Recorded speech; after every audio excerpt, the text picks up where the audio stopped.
So here in this video, we are attempting to restore cracks and to restore the walls of this house that was a residence for enslaved people on this particular plantation. And one of the things about this is that this was a kitchen and perhaps a hospital, and we're at the hospital level, which was above the kitchen, and we're in here. And so I thought it was really interesting, some of the symbolic lessons I was learning about the process of this masonry work. Was one, bricks are made of clay, and for the most part it's 100% clay, and that it goes through this wetting process and then a drying process, right? So it's wet clay that gets dried.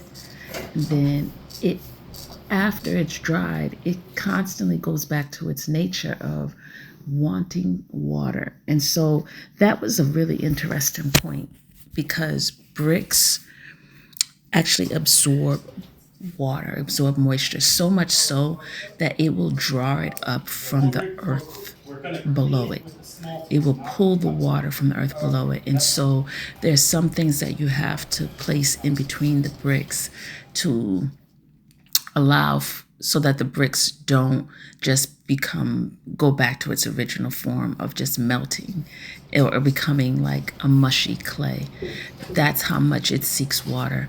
And so in my mind, as I'm working in these places, that one, these bricks were probably formed, shaped, and created by enslaved labor, African Americans, Africans, and what I believe, sometimes you can actually see fingerprints in the bricks. Many of them, women were included in this process, men, and in fact, a lot of brick making came from young labor. So children were very much a part of this process.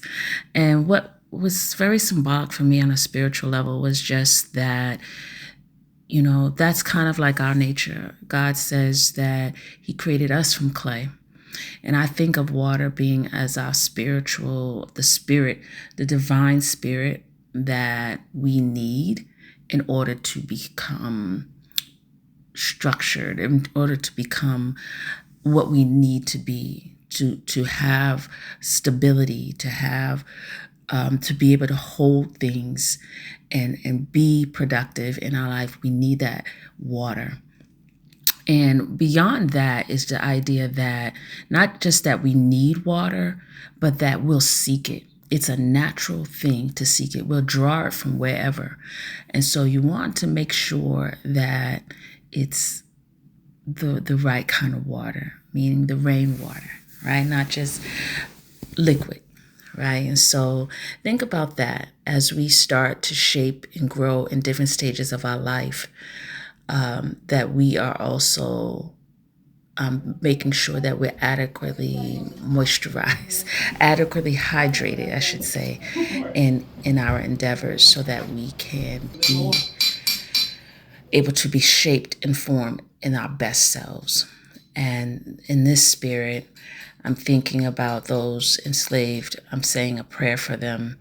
And I'm also praying that they also held on and sought that divine seeking, that divine spirituality to create and mold them into the best of their life, to be able to withstand the hot spaces, the tiny rooms, and the undue treatment that they and their family experienced. This was a very immersive experience, made this house and the structure live on to tell the story of the many that came before.